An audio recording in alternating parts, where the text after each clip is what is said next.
Compte rendu de la 39e réunion du Conseil de ministres.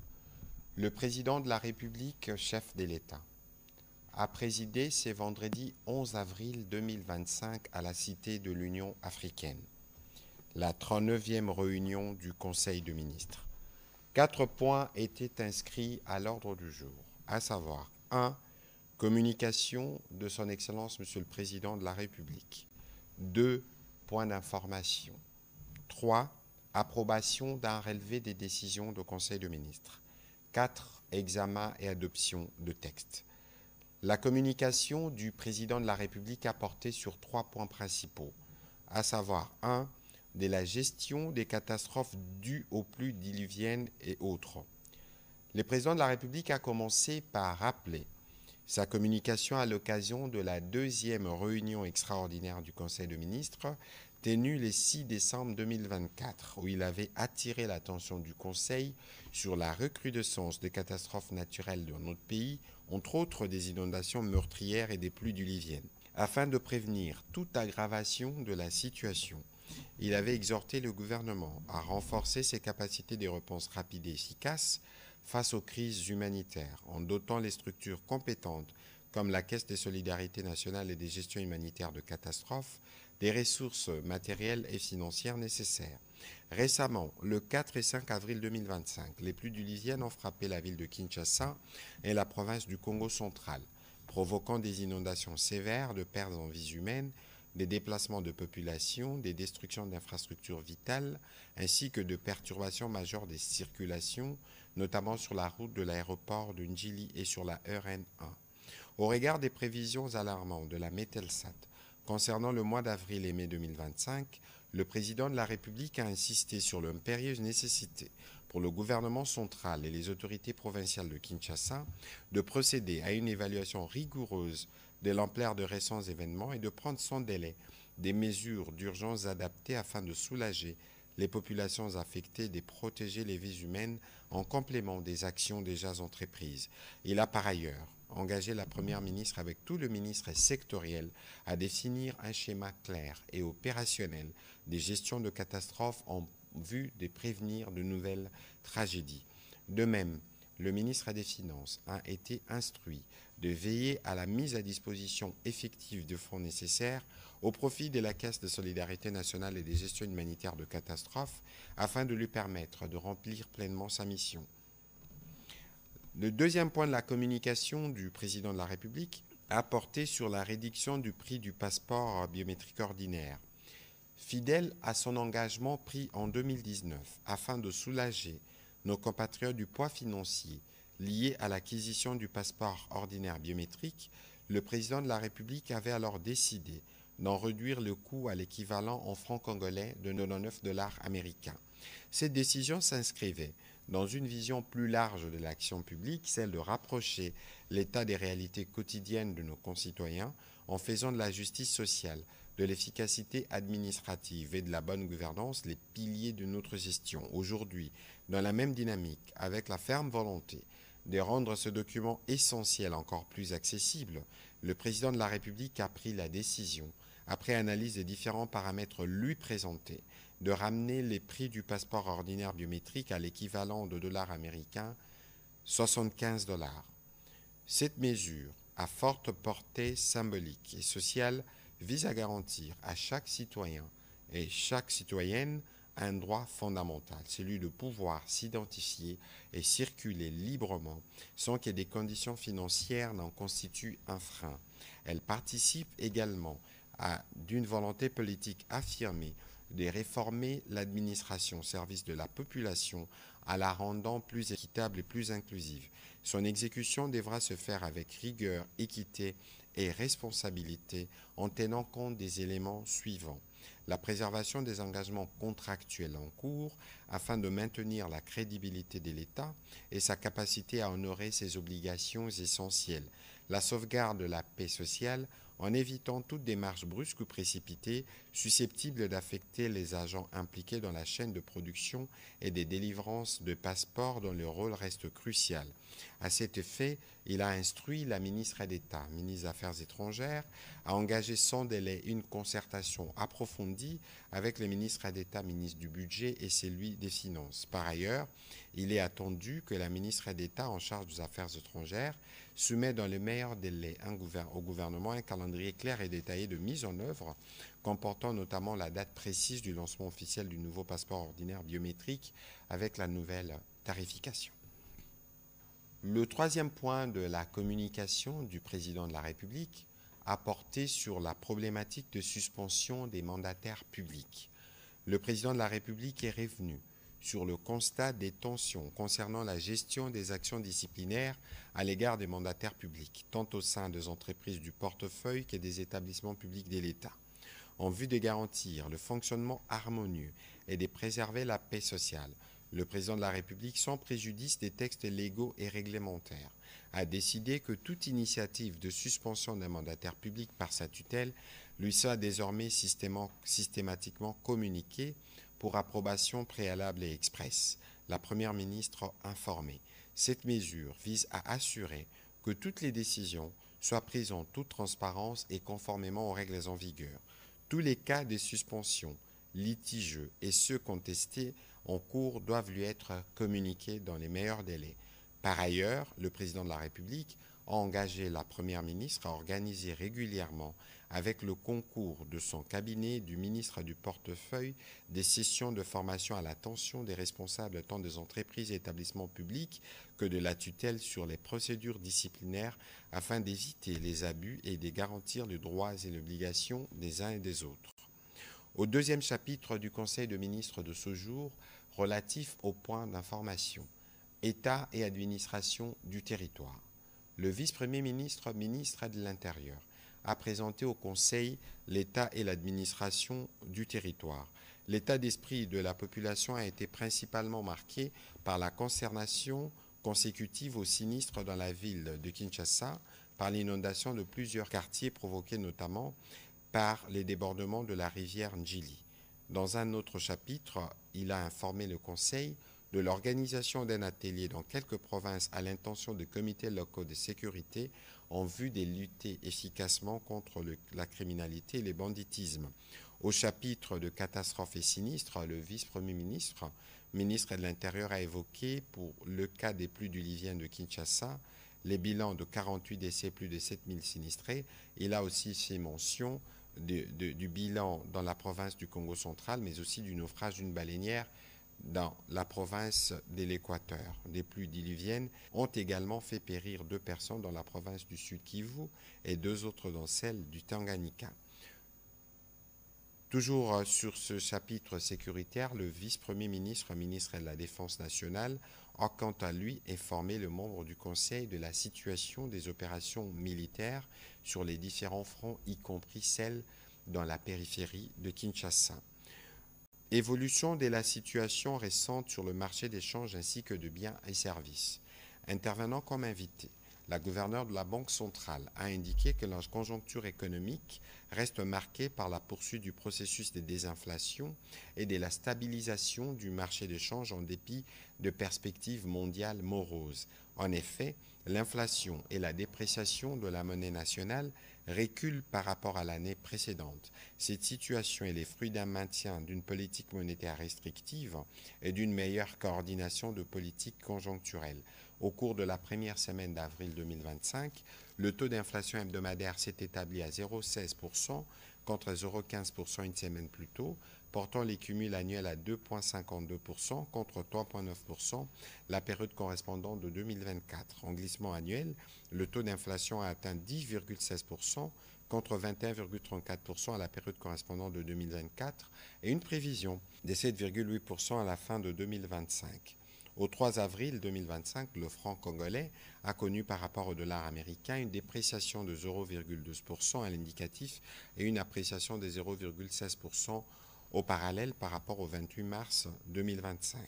Après avoir examiné les facteurs de risque au plan interne et externe, la gouverneure a formulé une série de recommandations afin d'y faire face et de continuer sur la trajectoire de la stabilité et de la résilience. Note d'information relevant du secteur des affaires foncières.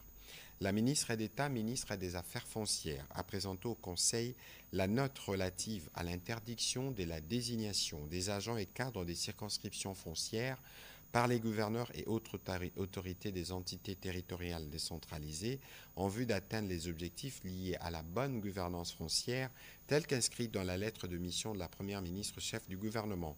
Or, il s'observe dans plusieurs provinces la violation de la loi en ce qui concerne la nomination dans les circonscriptions foncières qui sont sous la responsabilité directe du ministre des Affaires foncières. Ces nominations qui non seulement violent les textes légaux, mais consacrent également l'absence de l'expertise adéquate, d'autres gouverneurs vont jusqu'à remettre en cause les actes des autorités des tutelles. Pour faire face à cette situation, elle a estimé qu'il est urgent que son ministère prenne les actes qui s'imposent pour mettre fin à l'anarchie qui s'est installée dans ces secteurs au niveau de plusieurs provinces. Situation épidémiologique en République démocratique du Congo. Le ministre de la Santé a présenté la situation épidémiologique en RDC, essentiellement liée au Mpox et au choléra. Avant d'aborder cette question, il a présenté les bilans des désastres survenus à la suite de la pluie diluvienne qui s'est abattue à Kinshasa dans la nuit du 4 au 5 avril 2025, occasionnant de pertes en vies humaines et des dégâts matériels importants dont des matériels roulants, les meubles, les écoles endommagées, les maisons, les ponts, des animaux d'élevage emportés, mais aussi les déplacements de familles inondées vers d'autres maisons d'accueil et ou centres d'hébergement. Au 10 avril, il a été enregistré plus de 70 décès disparus, plus de 150 blessés. 73 établissements de soins de santé ont été touchés dans 8 zones de santé et 21 606 ménages touchés dans les 10 zones de santé et plus de 7 000 personnes sinistrées sont provisoirement hébergées au stade de Martyr et Tata Raphaël. Tous les enfants de moins de 5 ans reçoivent de vaccins et les blessés sont acheminés progressivement dans les établissements de santé. Revenant sur la situation épidémiologique, il a signalé une tendance de diminution pour le Mpox et une hausse des cas notifiés pour le choléra. La situation des pandémies dans les zones sous occupation a fait également partie de la note qu'il a présentée. À son tour, le ministre d'État, ministre des Infrastructures, a donné à l'intention du Conseil les informations sur l'état de la route nationale numéro 1 reliant Kinshasa à Matadi ainsi que sur les débordements des eaux de la rivière Ndjili ayant occasionné des graves inondations et de pertes importantes en vies humaines et matérielles. En effet, le trafic a été perturbé sur la RN1, provoquant de longues files de véhicules disséminés entre la cité des Kassangoul et les triangles de la cité verte à Kinshasa, avec plusieurs dégâts, notamment des érosions. Il a rassuré qu'à la suite de travaux entrepris, le trafic a été rétabli 24 heures après pour les petits véhicules. Ensuite, les travaux ont continué jusqu'à pouvoir rétablir le trafic de grands camions. La menace de rupture de la chaussée est écartée alors que les travaux se poursuivent encore pour l'amélioration de la route.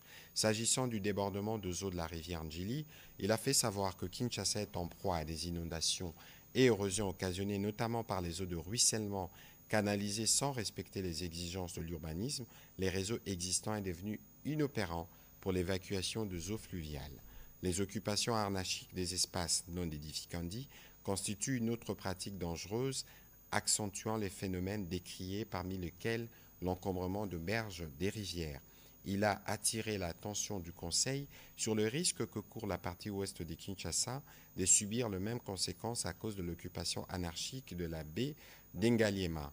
Il a été sur ce sujet complété par le ministre délégué près l'urbanisme et habitat en charge de la politique de la ville et toutes ces questions liées aux inondations ainsi qu'à leurs conséquences feront l'objet d'une grande réunion autour du président de la République les mardis prochains. Adhésion à l'accord partiel du Conseil de l'Europe. La ministre des Droits humains a présenté au Conseil la note d'information consacrée à l'adhésion de la République démocratique du Congo à l'accord partiel élargi du Conseil de l'Europe. L'adhésion de notre pays à cette institution représente une opportunité stratégique pour renforcer sa présence sur la scène internationale et bénéficier d'un cadre de coopération multilatérale favorisant les développements démocratiques, la promotion de droits humains et l'échange de bonnes pratiques en matière de gouvernance. Pour la République démocratique du Congo, cette adhésion aura entre autres avantages la promotion de droits humains et de l'état de droit. En s'associant aux travaux du centre, notre pays pourra bénéficier d'une expertise technique et des recommandations pour améliorer ses politiques publiques en matière de respect de droits fondamentaux et de gouvernance. Relance de la gouvernance de l'enseignement supérieur et universitaire. La ministre de l'Enseignement supérieur et universitaire a centré sa note sur les mesures de relance de la gouvernance de l'enseignement supérieur en République démocratique du Congo. Elle a indiqué que les derniers rapports État du système éducatif national a établi un diagnostic exhaustif du système éducatif national et décrit un tableau moins réalisant du sous-secteur de l'enseignement supérieur et universitaire au plan de l'offre éducative, de la qualité des enseignements et des apprentissages, ainsi que de la gouvernance et du pilotage du sous-secteur. Ces rapports situent également les principaux défis à relever sur le plan de la gouvernance du système et des établissements, de l'efficacité du système de l'inadéquation formation-emploi, des ressources humaines, du sous-développement de la recherche, de l'état des infrastructures et équipements, ainsi que du financement des établissements. À ce jour, outre l'audit sur la viabilité déjà actée par les conseils de ministres, le ministère de l'Enseignement supérieur fait face à deux enjeux importants, notamment l'assainissement du personnel académique par le contrôle des régularités des recrutements de promotion et de l'admission à l'éméritat, ainsi que la restructuration organique des universités et instituts supérieurs publics pour accéder à une maîtrise effective des effectifs partant de l'enveloppe budgétaire salariale. Pour changer des paradigmes, plusieurs actions sont à mener en dépit de la pression et de la résistance de la part de réfractaires au changement et des partisans de la médiocrité qui tirent grand profit du flou entretenu. Ces mesures feront l'objet d'un dossier qu'elle soumettra au Conseil de ministres pour son adoption et son exécution effective. Note d'information relative aux infrastructures et équipements sportifs. Le ministre des Sports et Loisirs a présenté la note d'information relative à l'état des infrastructures et équipements sportifs ainsi qu'aux exigences de la Fédération internationale de football association et de la CAF. Pour y répondre, il a soutenu avoir recouru aux techniciens sud-africains spécialisés dans la maintenance des aires de jeu en synthétique. Leur action permettra à notre pays d'organiser dans les meilleures conditions les rencontres prévues au stade de Martyrs. Outre la maintenance, la certification de l'aire des Jeux, des travaux d'entretien et de réparation étaient lancés sur certains ouvrages du stade précité. Il a aussi martelé sur la nécessité de souscrire dans le meilleur délai à une police d'assurance pour toute installation sportive publique ou privée, conformément à la législation congolaise en vigueur, ainsi que l'obtention d'un certificat de sécurité. Pour pallier aux problèmes de sécurité liés aux entrées poreuses et de la clôture non adaptée, il a déjà lancé une soumission pour l'érection d'une clôture moderne avec un système de tourniquet moderne pour le stade de Martyrs. Le Conseil a pris acte de sa note d'information. Au dernier chapitre du Conseil de ministres de ce jour, relatif à l'examen et à l'adoption de textes, 8 textes. 1. Projet de loi relevant du secteur de la justice. Le ministre d'État, ministre de la Justice et garde-sceau, a soumis au Conseil 2 projets de textes. Le premier portant sur l'autorisation de la prorogation de l'état de siège et les seconds portant sur l'habilitation du gouvernement. Après débat et délibération, les 2 textes ont été adoptés. Projet de textes relevant du secteur de finances. Le ministre des Finances a soumis au Conseil 5 textes pour examen et approbation.